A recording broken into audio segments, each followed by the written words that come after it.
Greetings to everyone who joined us for this hour. This is a webinar dedicated to the topic of employment for people with status S. And I'm very happy to present you Oana and Irene from Singa, based in Zurich. We as USB in Bern are very pleased that we have this opportunity to organize this webinar for you and pass you very important information with regards to self-employment. We receive many questions from our community on this topic, and then this is a long-awaited webinar for us. I will probably stop here and then pass the floor to Oana and Irene. They will present themselves and also the Singa. I am Ria. I'm originally from Romania and live in Switzerland since about 9 years now. And my background is in innovation and startups. And I work with Singa since about 2.5 years now, together with Irene on the programs and on expanding Singa. And I'm very happy to be here. And also thank you so much, Anna, for the invitation. My name is Irene. I am the incubator manager in Zurich. I'm originally from Spain, but I've been living in Switzerland for about 12 years. And my background is in languages translation, and I have also been working in the UX and product development industry. Awesome. So now for the interesting part. What is Singa and why do we get to speak about entrepreneurship?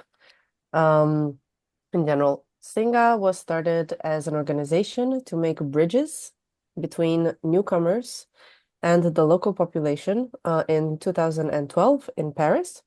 The way these bridges were always made was through entrepreneurship, because entrepreneurship helps you to be included economically, but also culturally. So it brings these two elements together. What you see in this map is all the Singas that are right now active. And so we are in 7 countries, and in Switzerland, we are since 2016, organizing our flagship program next to other programs, the Business Incubator. We work together with the State Secretariat for Migration, SEM, from Zurich and Geneva. Me and Irene are in Zurich, or responsible for Zurich. So we work together with State Secretariat for Migration as well as others to carry out our activities. We are supported by foundations as well as private companies. We organize business programs, generally using startup methodology, let's say, and workshops, mentoring, and one-to-one sessions, helping people with migration and refugee experiences to launch a business. In very short, these are some of our partners across Switzerland. You have corporates here, you have investors, you have other programs dedicated to either migrants or women or other groups. So it's quite a big network. As mentioned before, we work with migrants and refugees, and usually people that come to us have an F, B refugee, S or C permit, and come from outside the EU, and have been seeking a job since a while or tried to open a business but not so successful. So we support in that sense. Entrepreneurship is a great tool for inclusion, and I'm very happy to know that you are very interested in this topic, because it's also a great way to make yourself independent. And also it can mean a lot of things. It can mean being self-employed. It can mean starting an actual business, or maybe an association such as Olena launched, USB. So it can mean a lot of things. Here is a small overview of what type of programs we do. This one is for beginners, intermediate, and advanced, basically.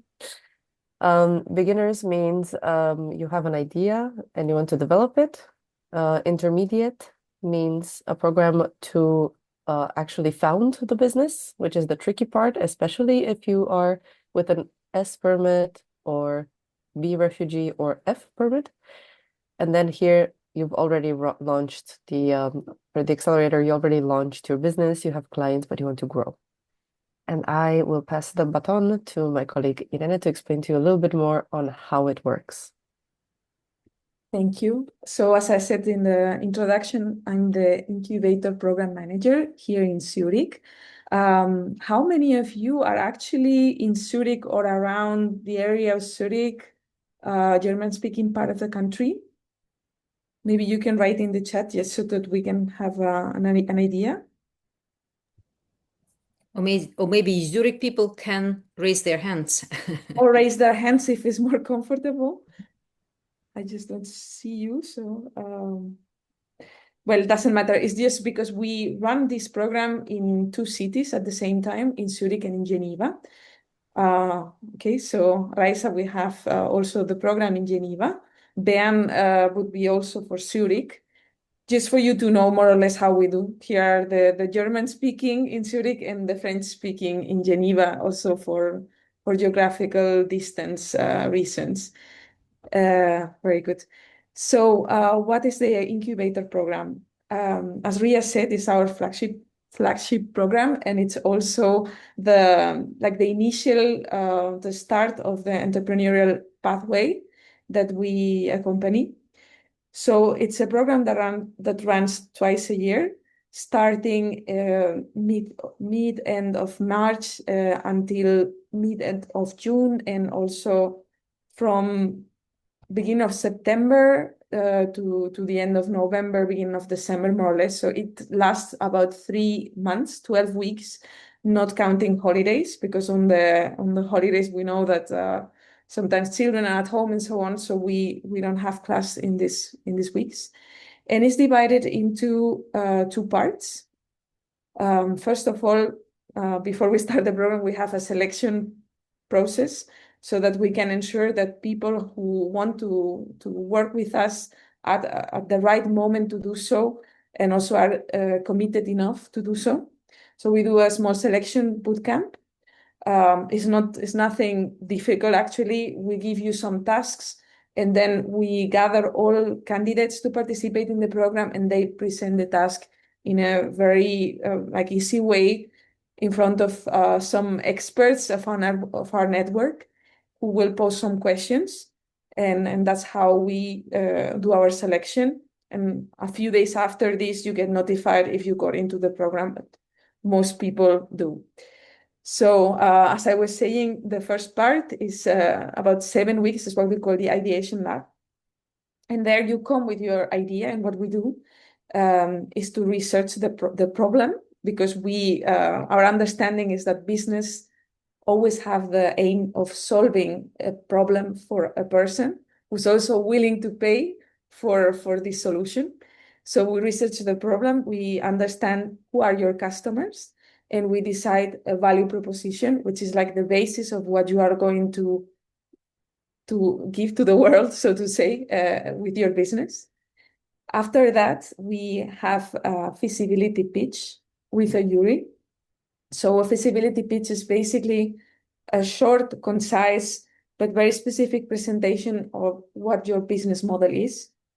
And there is a jury of people from different industries who will give you a feedback and ask some questions on this. Those of you who already had a business or are in the startup world know already what a business pitch is. This is like, let's say, the step before that. It's just a way to train how we present. And also, it has proven really effective to put together all the ideas that you had been gathering for 7 weeks. So after that pitch, we go into what we call the business factory, and it's just about 4 weeks. And in those 4 weeks, we have more practical workshops, let's say, on topics like marketing, what else, sales. We have a legal and taxes workshop. What else have we had? Storytelling. So different topics that are applied, but don't necessarily go with the ideation of your process, are more or less things that are have to do with the functioning of your business. Can you go to the next slide, please? So this is a summary of what we have. We offer 22 workshops. In case you're interested to join, it's once a week, exceptionally twice a week, but mostly once a week, Thursdays from 10 to 1 and from 2 to 5. We have individual coaching sessions twice along the program. A mentoring program, we have a pool of mentors from different professional backgrounds who accompany you through the process, and someone who can always like give an external look at what you are doing, help you with your network, give advices. It's quite a useful and popular thing in our program. Yeah, the pitching event I already mentioned. Of course, every time you come, we have a workshop in the morning and a workshop in the afternoon, and you get to know a lot of people, people who are experts in their fields and who are really good connections and network for your business. We also offer you the access to a community of other entrepreneurs who actually belong to our community, Singano. So when we do events, it's always a really good opportunity to network. Whereas we have started this year to offer some additional workshops outside the programs. Has someone turned on a mic? Okay, because I was just hearing some echoes, sorry. Exactly, so for instance, this week, just yesterday, we had a workshop, an extra workshop organized about import and export conditions for Switzerland, which is really key for some businesses. And yeah, you also have a photo session, a portrait photo that can be useful for personal marketing, for your website, and other things. Please, the last page. Yeah, this is also like a short summary of the kind of workshops you can expect during the ideation lab, which is the first part. Yeah, entrepreneurial mindset, customer persona, value proposition. You can read all this. And also the business factory, like the second part that I was mentioning, that they are more operational topics. We have branding, marketing, communication, sales, accounting, and so on. So if you are interested, I will be happy to answer questions after the presentation. Cool. Thank you so much. That's a very good one. If there's questions, let's do like this. You put them in the chat and we take them at the end. Is that okay for everybody? Give us a sign. Yeah, Plus, okay. Yep. Mm-hmm. All right, cool. I have a funny question before I go into other details.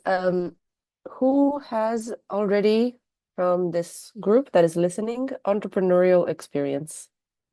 Try to write in the chat, like 1 dot something. A bit. That's good. That's great. Yeah. Dina and Ina have some entrepreneurial experience. Cool.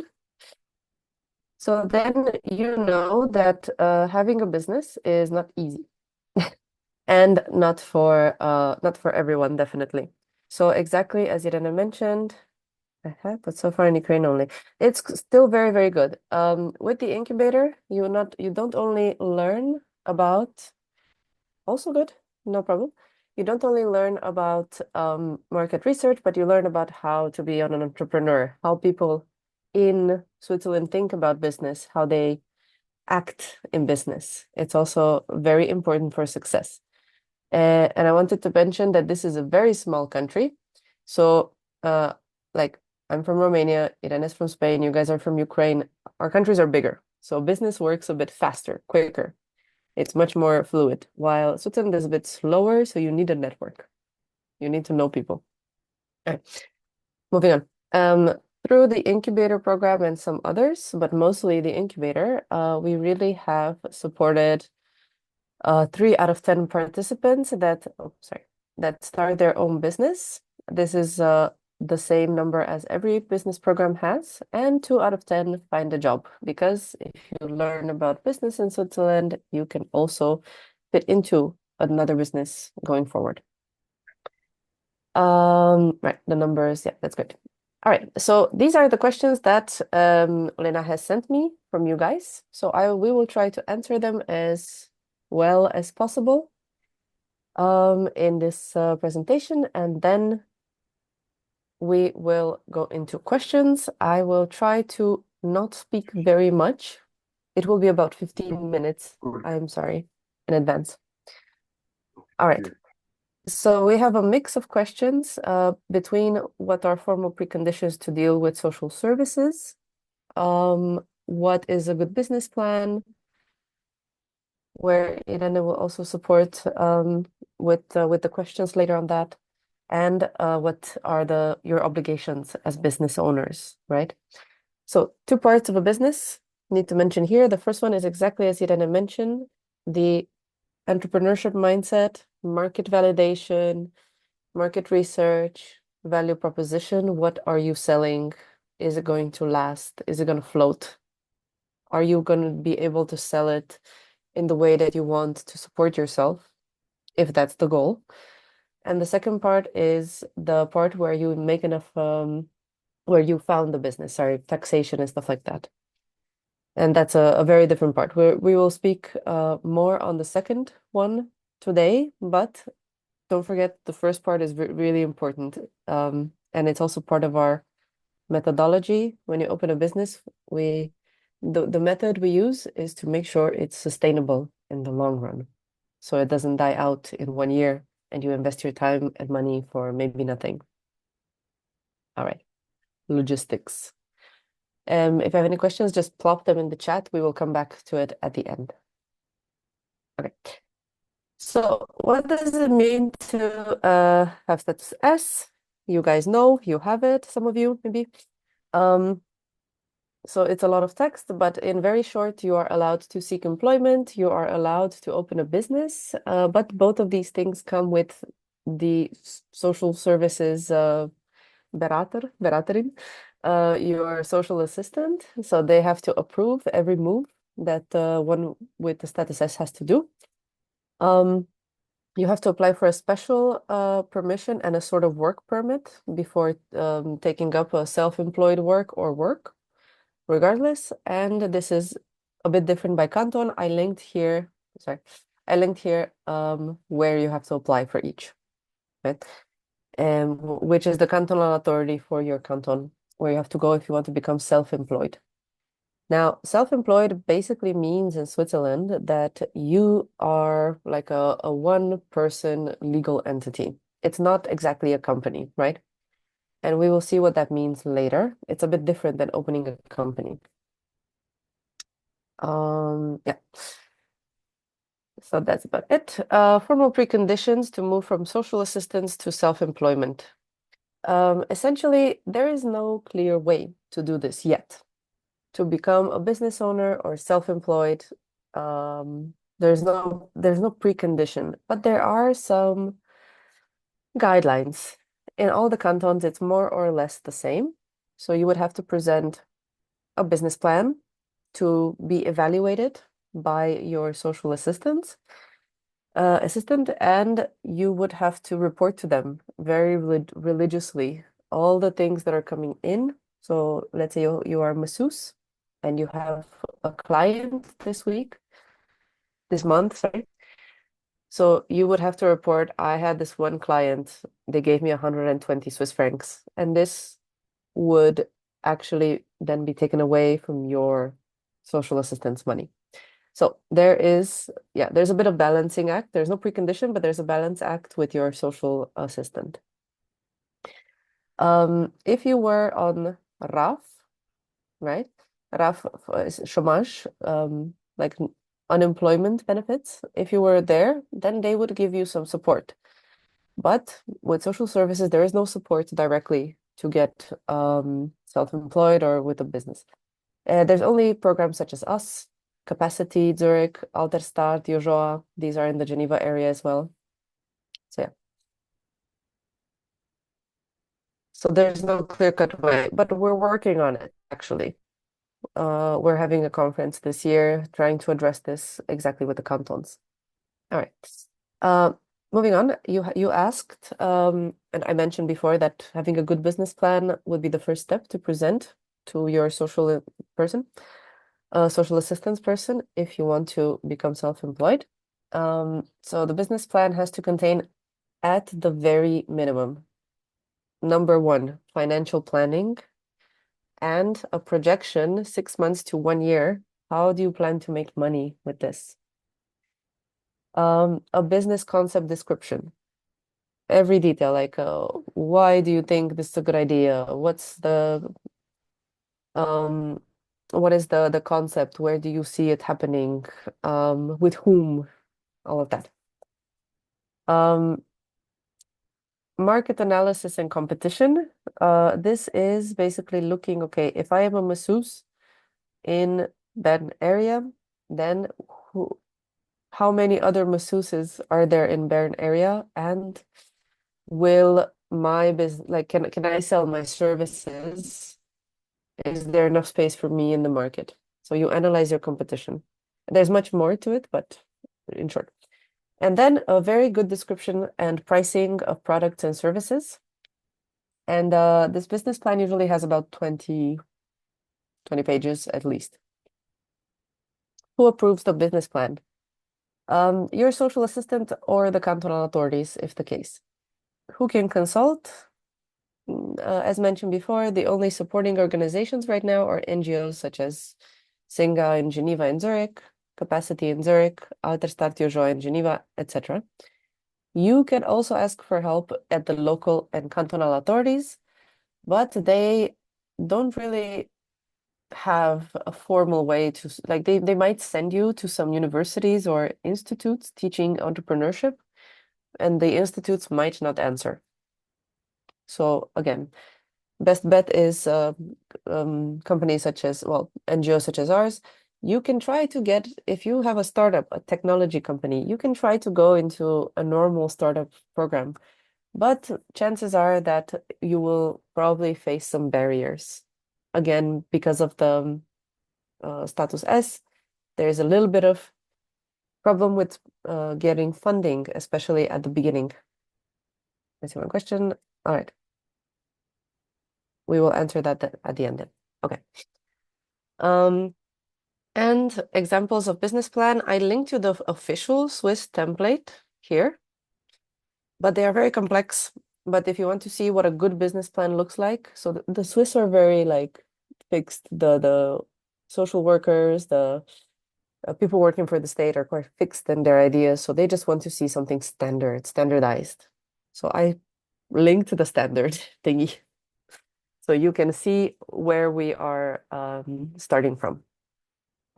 At Singa, we use something simplified and much better, as I mentioned before, because you don't need it at the beginning, but also it's much more sustainable. The thinking around entrepreneurship with Singa is much more sustainable.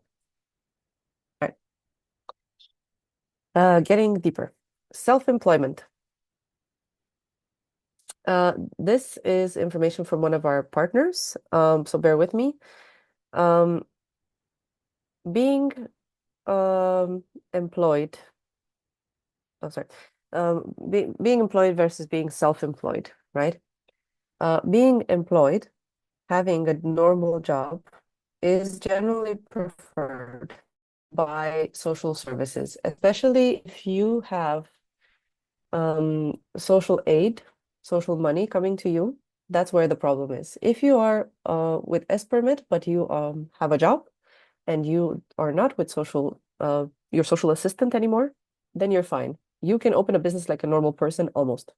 But if you are with social services on social welfare aid, then it gets tricky because your assistant wants you to get a job, and for them it's easy to report on this job because the employer then sends every month, this person is still employed, this person is still employed.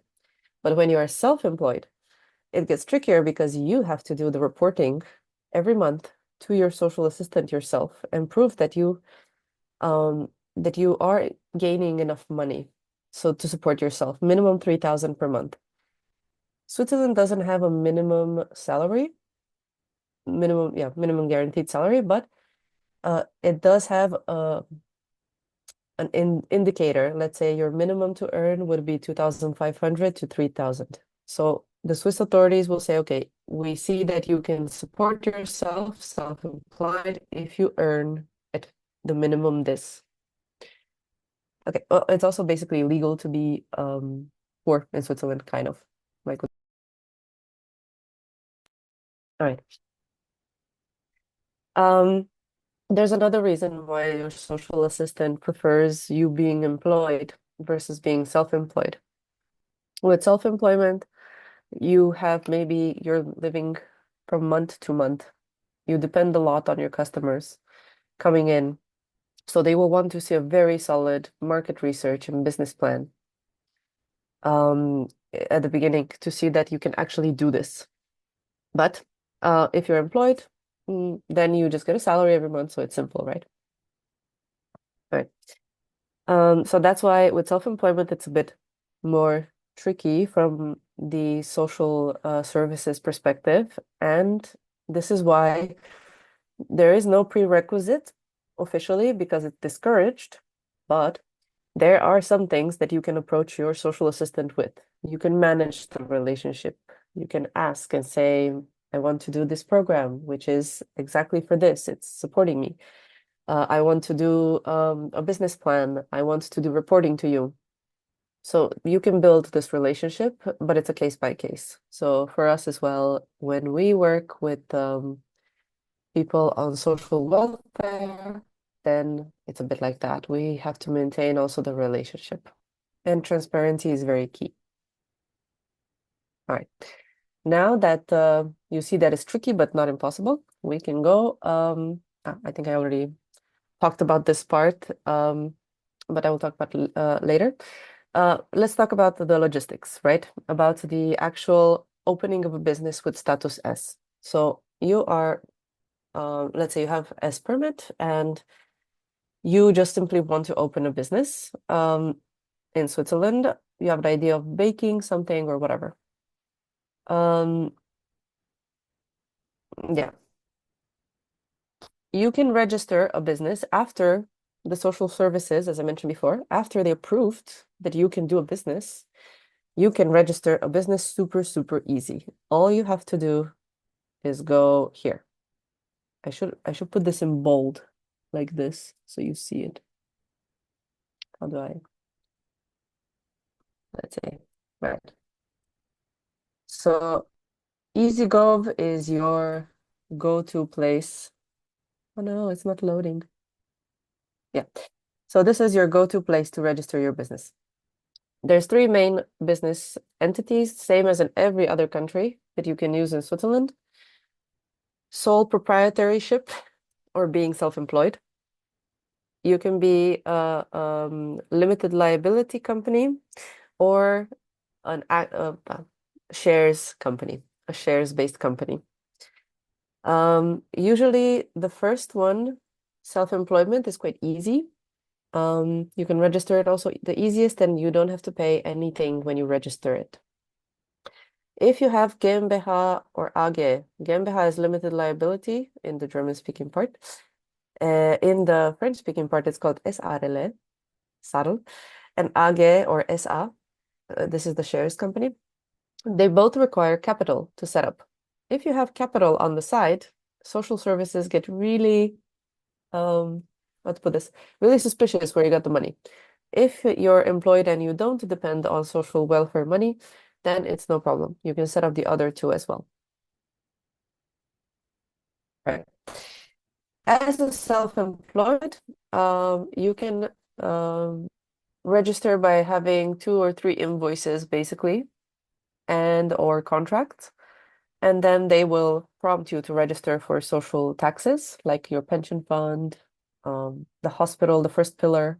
I don't want to go into the whole Swiss system right now, but let's say your pension fund, the first pillar, your hospital, there's like a basic insurance also for hospitals with AHV, or OCAS in Geneva. Social contribution, yeah, disability, chômage, like unemployment benefits and so on. So they will prompt you. This is the easiest. And then the other ones, yeah, I mentioned. If you want, you can just, we will share this. You can check out here. EasyGov, it's the official government website for this. Setting up the company. Right. I took the first two ones, which are shares and limited liability, again, with courtesy of our partners. The incorporation for a shares company is minimum one individual. You have to have like some statutes, sort of, and you start to exist when you enter in the commercial register. You have to put minimum 100,000 to prove that you have minimum 100,000 in assets or cash to found this. This company doesn't make sense unless you already have a smaller project in the background running and you want to grow it. GmbH. Limited liability, very popular. You're basically having a company where you employ yourself. But you have to show that you have 20,000 Swiss francs in assets or cash to found this one. What's interesting about these two companies, AG and GmbH, is that they pay normal payroll for you. This means you are protected by unemployment benefits. As well as association, it also protects you from unemployment benefits.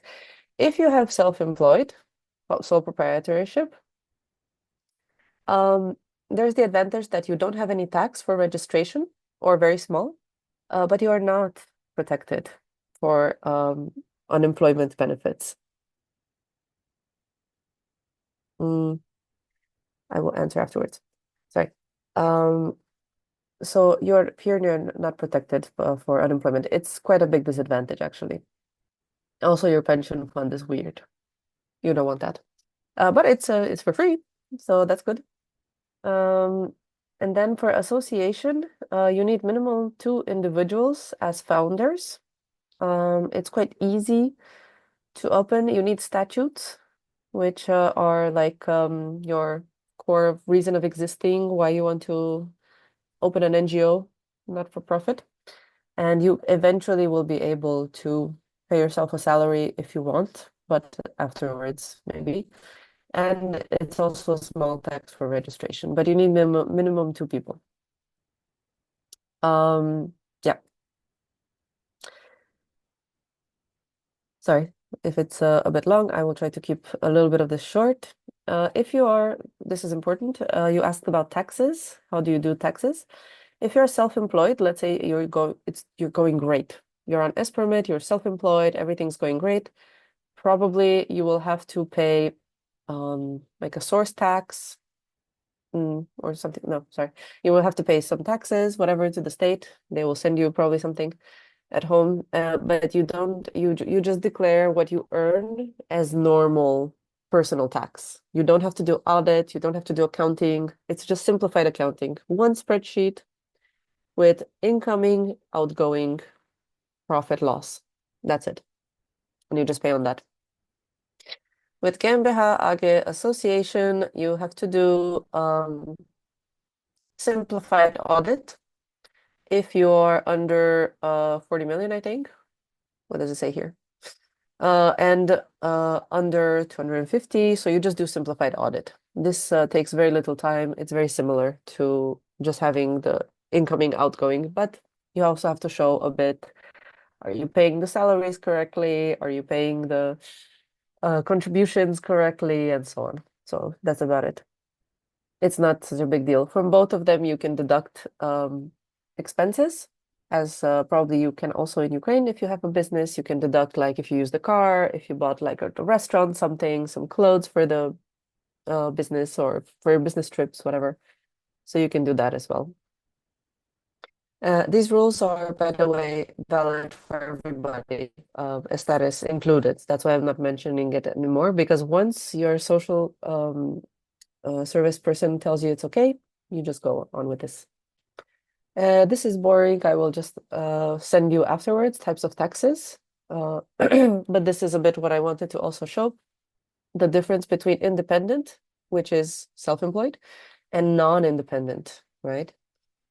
What kind of taxes have to be paid. Make sure to take a look at it later, but exactly what I told you, unemployment insurance is not insurable here. Pension fund, occupational accidents, and non-occupational accidents are voluntary. So for example, let's say right now you are in Switzerland, but you decide that next year you want to move to Norway. You don't want to have your pension here, stuck here in Switzerland, so you don't want to contribute to pension fund. Occupational accidents, whatever, you have your own insurance. You don't want to pay it. So you can just take maximum profit from this one. From the other ones, you have to pay all of them. All right.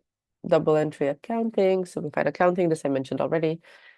Again, we will send you to read because I want to leave enough space for Q&A. I've included a lot of things about VAT and when you have to pay it, when you don't have to pay it, how to register and so on. But yeah, that's about it. I think now and the reporting timelines, which you can also check. But yeah, these are details. Really, it's just a lot of work. You also have some links here about company taxes, and sole proprietorship means self-employment taxes. So yeah. I think that's more or less it for me. We can go into Q&A. We have 20 minutes. I think that's going to be enough. I see one question to me and one question to Irene. I can answer quickly to Olena. Is it enough to bring 50 out of 100 to register an AGE? Let's go back. Yes, it is enough. You bring 50,000 Swiss francs.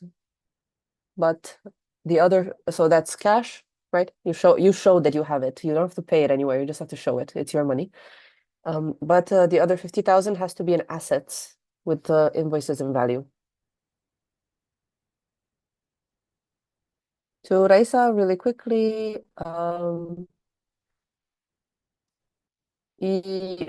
but you cannot be employed without a salary in Switzerland, so no. It's illegal, basically, kind of. And will I have to pay taxes in this case? If yes, what taxes? No. If you don't receive a salary, there's no taxes. Right. And then I see Olena having our Singa Thursday workshops open for all or only for those enrolled into Singa support program? If for all, where the program topics are being advertised? That's for Irene. Yeah, no, they are not open for everyone and cannot be taken on a free model basis. This is also for the protection of the people in the group. Also, people share about their own projects, and we try to create a community.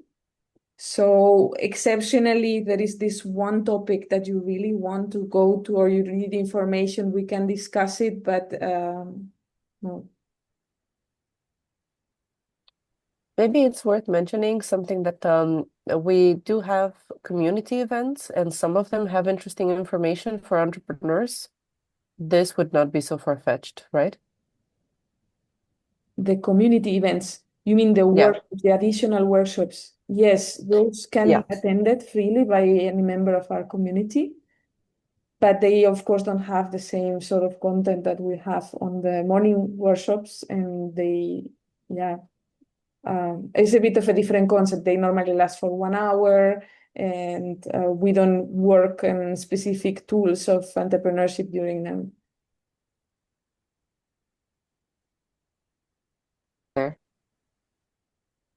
Cool. What about graphic designer? What better, self-employed or freelance? Self-employed and freelance are the same in Switzerland. So, but yes, you're right. Self-employed is good. If by freelance you mean going on a website such as, oh my God, I forget the names. There are some websites where you can offer your services. Then I would say it's better to have self-employment, sole proprietorship. This one. Yeah, It's maybe better to. a quick note on the question of Raisa regarding employment and not in the association without payments. There is still volunteer contracts, but this is not employment. Yes. This is something different. And you can be compensated for volunteer work until certain limits, but this is not the same as employment contract, of course. Very correct. Also, this does count as experience of work in Switzerland. You can still say, I am working for this NGO or association, even though you have a volunteer contract. You can say that. That's fine. Rio, I But know that there's we no have, taxes there. we receive quite a lot of questions also with regards to advantages and disadvantages of having or starting income activities attached to an association, a verein. And we also try to experiment with it ourselves here at USB in Bern, because we have quite a number of also now small projects supported or initiated by women, starting with a dance studio and so on, where the income is not so high, but it allows experimentation and then filling the market a little bit. I mean, making your dossier and so on and so on. What's your experience with that? And maybe you can elaborate a little bit about that. So you said just to sum up what I heard, you're experimenting with associations, seeing where the limits are, and the income is not so high.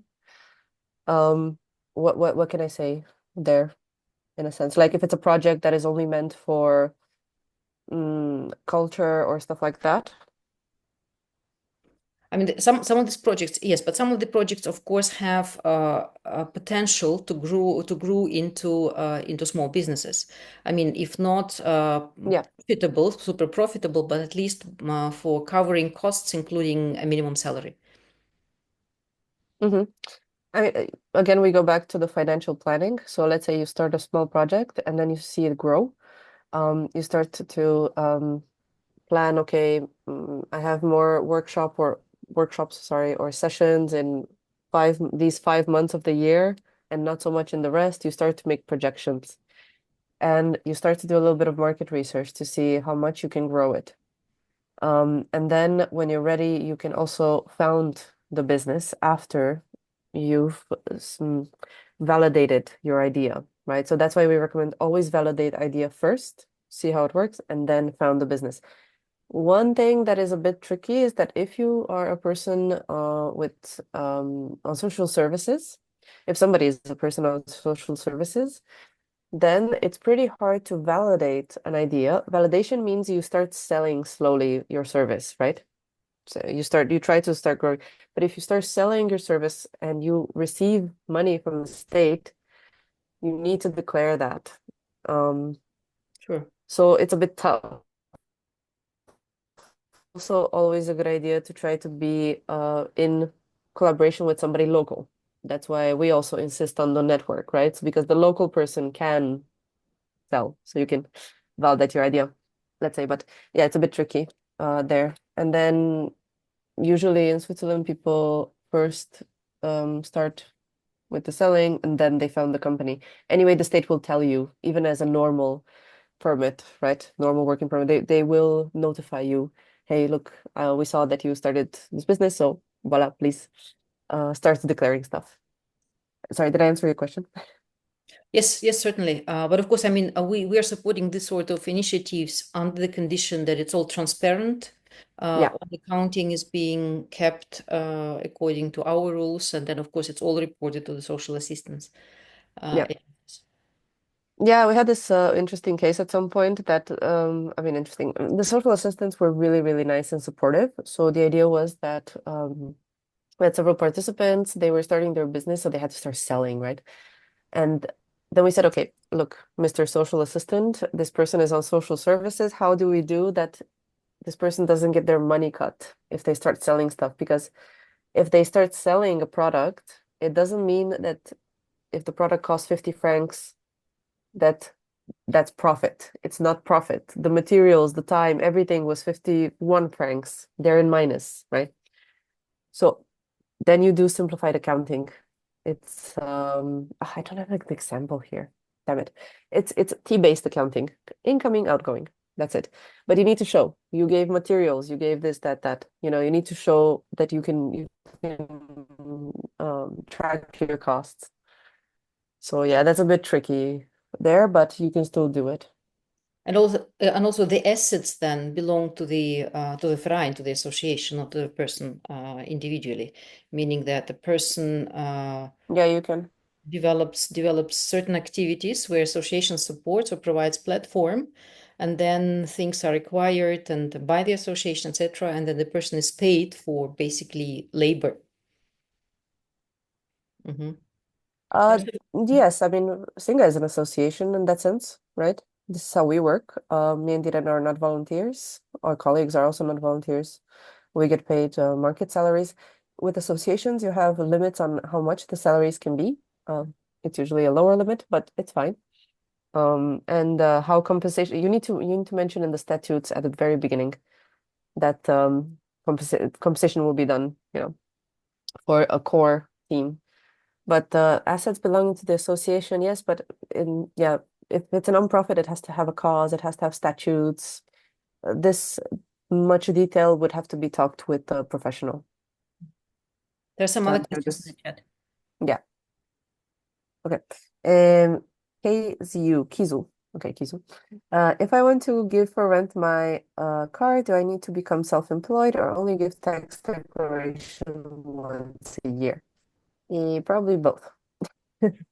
No, it depends what you want to do. If this is a business that you want to do, and to rent your car regularly, even through another platform, then probably you have to register as self-employed, so you can emit invoices, right? To invoice your customers. And as self-employed, you give a tax declaration once a year, yes. Also, like me and Irene, well, I'm not going to go into the permits, but after a longer time in Switzerland, like the Swiss citizens, they pay once per year taxes, right? So kind of like that. Yeah, I thought so. Yeah, it's likely that you have to, yeah, it would be better to register as self-employed. But yeah, you need to first prove that you have enough customers, so your self-employment will be approved. Otherwise, it will not be approved. And this is actually interesting, but it's only interesting for non-S permit, like normal permits. If you earn a side income of under 2,100 Swiss francs per year, let's say you sell a chair, right? You don't need to declare it. But this doesn't work for S permit, B refugee, or F, because your accounts are being monitored for incoming and outgoing. I'm so sorry, if you are on social services. And Sorry, even I if have you're to not, correct you. I have to correct you. You do have to declare it, but you don't have to pay social security on that. Like the social social contributions. contributions are not on that, but you have to declare it. Yeah, I mean, it's going to be in your bank statement, right? But yeah, you're right. But you don't have to put it as like, oh, it's, I don't know, profit or whatever. If it's a one-time thing per year, it's fine. But yes, you have to show it, of You course. have to declare it. Like if you do Yeah. you have to. Yeah, for sure. No, correct. For no misunderstandings. So if it's like a small thing per year, then there's nothing special to do about it. You don't have to register as self-employed. The question on skills, there was a question from Irina. What are the mandatory skills needed for being self-employed in Switzerland? I'm not aware that there's mandatory skills need list. Irene? I mean, I wrote no, but I meant none. There is no officially. You don't need anything. You have to. I'm saying this because in Germany, for instance, there are certain professions. Let's say lawyers, translators, people who can who have a profession that can be naturally how you say practice as a self-employed person can become self-employed, but people who have businesses and don't have a profession like this have a different how to say professional or name title, but it's not exactly the same. This doesn't happen in Switzerland. I guess But we're talking, sorry? I guess we're talking here about the general entrepreneurial skills, right? And then depending if you use any support services or you have ambition to manage your business on your own, then of course it comes with accounting skills and so on, right? The amount of skills you have to become self-employed successfully is huge. Like, depends on what you do, but you are going to be a multitasker. You're going to have to do so many different things, but not to a high level. I mean, you just will have to learn to solve all the problems you find professionally by yourself, to hire someone who helps you. So in that sense, yes, it is demanding, but it's also extremely satisfactory. Like what we hear from the people who work with us. I recently conducted a focus group for people with refugee experience who have become entrepreneurs in Switzerland.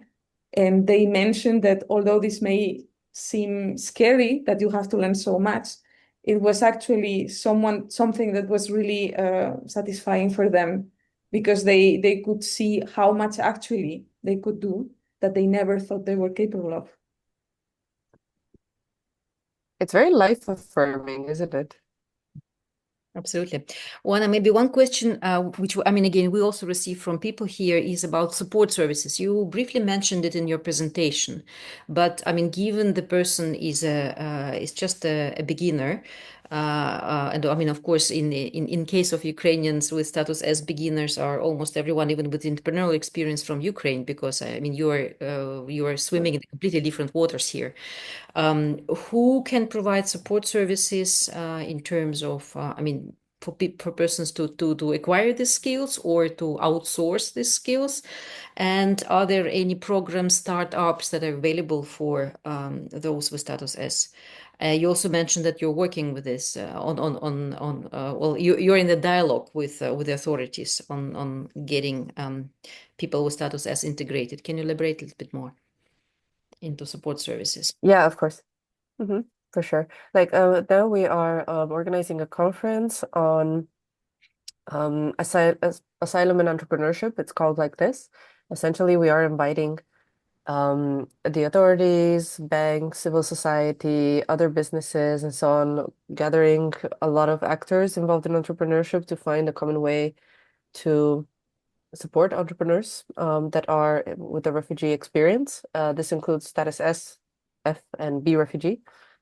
So all of that. And in terms of support services, yeah, most of the support structures are made for, let's say, not classical entrepreneurship. So they're made for the startups. Startup scene is huge. You have business programs, you have investor lunches and meetings, you have networking events, you have a lot of things. When it comes to entrepreneurship itself, there's not so much. All the initiatives are quite local, right? And classical entrepreneurship is different from startup world. So in terms of support, you have maybe some universities sometimes that have an entrepreneurship department. Let's say, I know in Zurich that ZHW, ZHDK, ETH, University of Zurich, all of them have one. H, there's some institute with H, HNW, whatever. So anyway, there is this kind of support that they get for their students, but when it comes to giving it to outside, so. Then you have the IFJ Institute. It's an institute for small businesses for entrepreneurship. They organize free courses for entrepreneurship. Sometimes relatively private companies organize some info sessions like startups.ch. They organize some support networks, but it's mostly private, private initiatives like Singa, Capacity, Yojoa, like there's like initiatives that offer support. Not so much, not so much anything official from the government or so on. Local or cultural authorities might suggest you some support networks, but since they don't support entrepreneurship so much, then they might not know, let's say. Zurich knows or Geneva knows. Ben maybe also has like some interesting initiatives. but yeah, at least that's our experience. I am happy to be told wrong.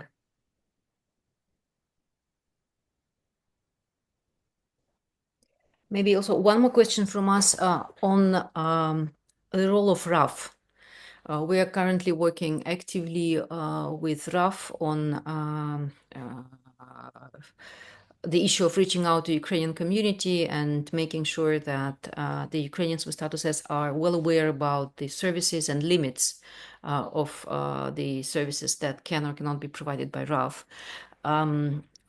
What's your experience? Then you also mentioned that in your presentation. I mean, would someone who has an ambition to become an entrepreneur, midterm, long term, be a RAF client? So would be RAF coaching useful in that case, or? I mean, I don't have that much experience, to be honest, with RAF. Sorry, RAF is just the Regional Arbeitsvermittlung, just in our area, I guess. Might have a different name somewhere else. Several cantons in German-speaking part. Yeah, so chômage, right?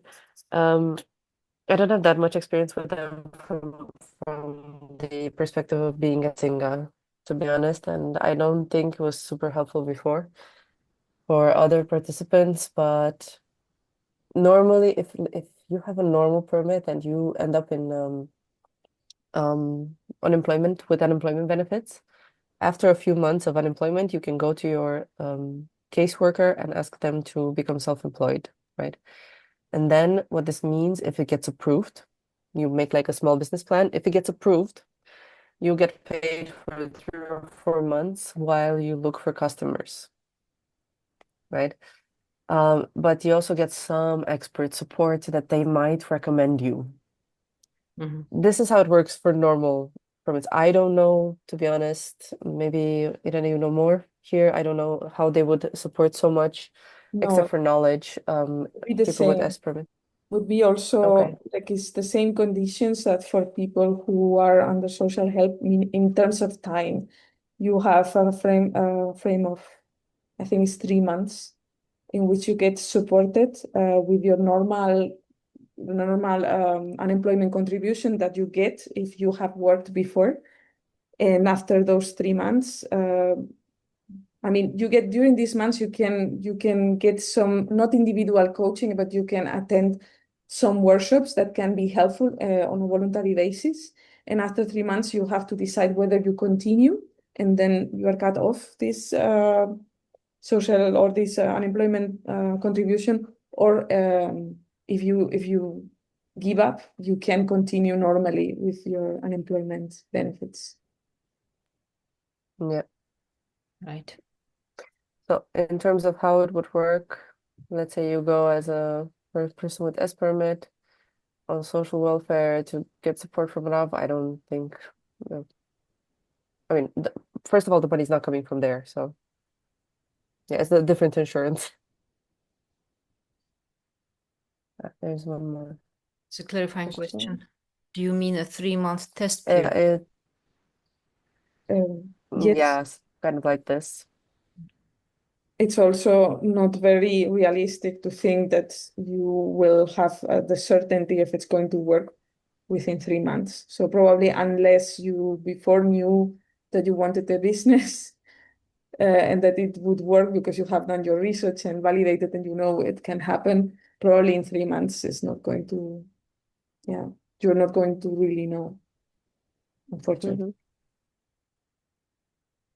Yeah, Okay. agreed. I see that we have exhausted our hour and no more questions in the chat.